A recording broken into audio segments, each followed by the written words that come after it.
सूफी रंग 786 चैनल में आप सभी दोस्तों का हार्दिक स्वागत है। आज की वीडियो में हम बात करेंगे कि कैसे एक पति पत्नी गृहस्थ में रहते हुए भी अपने पीरो मुर्शिद की इबादत कर सकते हैं, कैसे वे अपने पीरो मुर्शिद तक पहुंच सकते हैं, उनको पा सकते हैं। आप सभी से विनती है इस वीडियो को पूरा जरूर देखें और इस चैनल को भी जरूर सब्सक्राइब करें। प्यारे दोस्तों, सबसे पहली बात कि एक पति और पत्नी का रिश्ता कैसा होना चाहिए। जब एक लड़का लड़की की शादी होती है तो वे एक ऐसे बंधन में बंध जाते हैं। ऐसा भी माना जाता है कि इसको 7 जन्म का बंधन माना जाता है। यह 2 शरीरों का नहीं, 2 आत्माओं का भी मिलन होता है, 2 परिवारों का मिलन होता है। ये बहुत ही पाक और नेक कार्य है जिससे एक नई जिंदगी इस दुनिया में आती है।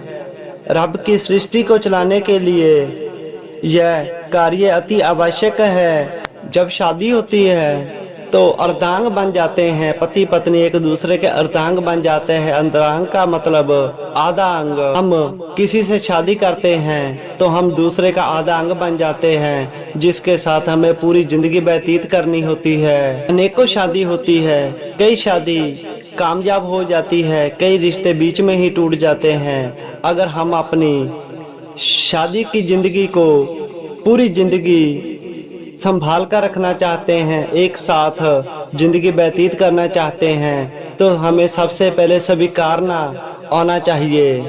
तो सबसे पहले हमें स्वीकार करना आना चाहिए। जो हमारा जीवन साथी होता है उसमें कुछ अच्छाइयाँ होती हैं, कुछ बुराई होती है, उन दोनों को ही हमें स्वीकार करना होगा। तभी हमारा वैवाहिक जीवन अच्छी तरह से गुजर सकता है। जिस आदमी या औरत ने अपने पूरे दिल से, पूरे ईमान से अपने पति या पत्नी की अच्छाइयाँ और बुराइयों को दिल से स्वीकार किया है, फिर वह रिश्ता कभी नहीं टूटता और पूरी जिंदगी वह एक दूसरे के साथ रहते हैं, वह भी खुशी खुशी। जब हम अपने साथी की गलती को ढूंढने लगते हैं, उसके द्वारा की हुई गलती को उसको बार बार सुनाते हैं, तो धीरे धीरे हमारा संसारिक जीवन नाश होने लगता है। अगर हमारे साथी में कुछ गलतियां हैं, कुछ बुराइयां हैं, तो उनको सुनाओ मत। धीरे धीरे उन गलतियों को, बुराइयों को दूर करने की कोशिश करें। इसी को समर्पण बोलते हैं। अगर हमारे पार्टनर में कोई कमी है तो उस कमी को उसकी शक्ति बनाओ। उसको महसूस ना होने दो कि उसमें कुछ कमी है, उसकी शक्ति बनो, उसका सहारा बनो। तभी हमारा वैवाहिक जीवन अच्छी तरह से गुजर सकता है। शादीशुदा जिंदगी की सबसे बड़ी नींव होती है यकीन।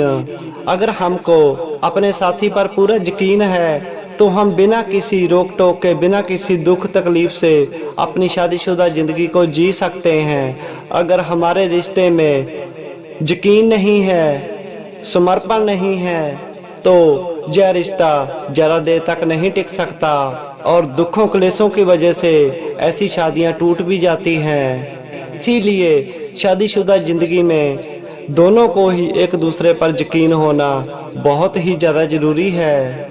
विश्वास से ही हम जिंदगी को, वैवाहिक जिंदगी को बड़ी आसानी से जी सकते हैं। शादीशुदा जिंदगी में अपने विश्वास को कभी मत टूटने दो। शादीशुदा जिंदगी की 3 डोरी है, अगर कोई भी इस 3 डोरी को समझ गया तो वह सफल हो जाएगा। वो 3 डोरियां क्या है? पहली, आपके हासे के, आपके खुशी के पीछे छुपा हुआ आपका गम, और दूसरा, आपके गुस्से के पीछे छुपा हुआ आपका प्रेम, और आपकी चुप के पीछे छुपे हुए आपके शब्द। जो कोई भी इन 3 को समझ लेता है वह कभी भी शादीशुदा जिंदगी में दुखी नहीं होता है। इसी तरह अगर एक पति पत्नी शादीशुदा जिंदगी से अपने पीरो मुर्शिद तक पहुंचना चाहते हो, उनको पाना चाहते हो, तो सबसे पहले उन्हें एक दूसरे के प्रति समर्पित भावना होनी चाहिए, एक दूसरे के प्रति विश्वास होना चाहिए और पूरी ईमानदारी होनी चाहिए एक दूसरे के प्रति। कोई किसी को धोखा नहीं देगा। पतिव्रता एक ऐसी शक्ति है जिससे जमदूतों से प्राण भी वापस लिए जा सकते हैं। पतिव्रता होना बहुत ही ज्यादा जरूरी है। ये दोनों पर लागू होता है, लड़की और लड़के पर। पतिव्रता से ही हम अपने पीरो मुर्शिद को भी पा सकते हैं। सबर, शुक्र एक ऐसी ताकत है, यकीन एक ऐसी ताकत है जिससे हम अपने रब को, अपने पीरो मुर्शिद को पा सकते हैं। जो पति सिर्फ और सिर्फ अपनी पत्नी तक ही सीमित रहता है, उसको ही अपना सब कुछ मानता है, और ऐसी ही पत्नी पतिव्रता रहती है, अपने ही पति को परमेश्वर मानती है और पराये मर्दों की तरफ देखती भी नहीं है। ऐसी औरत पीरो मुर्शिद को पा सकती है। जो औरत अपने पति की सेवा करे और अपना पतिव्रता धर्म निभाए और उसके माँ बाप की सेवा करे, जैसे वे अपने मायके में अपने माँ बाप की सेवा करती थी, इसी तरह वे अपने ससुराल में आकर भी उसके माँ बाप की सेवा करे, उसको अपना माँ बाप समझे और अपनी जिम्मेवारियों को अच्छी तरह निभाए, तो वह औरत भी अपने पीरो मुर्शिद को पा सकती है। पति और पत्नी दोनों को चाहिए अपनी गृहस्थी की गाड़ी को चलाते हुए और उसके साथ साथ नाम सिमरन करें, अपने पीरो मुर्शिद की बंदगी करें, सेवा करें और जहां तक हो सके लोड़वंदों की सहायता करें। बस इतने काम करने से ही हमारा पीरो मुर्शिद खुश हो जाएगा और वह हमें दर्शन भी देगा और हमारी हर मुराद को पूरा भी करेगा। इन छोटी छोटी बातों का ध्यान रखें और पीर बाबा की और वीडियो देखने के लिए इस चैनल को जरूर सब्सक्राइब करें।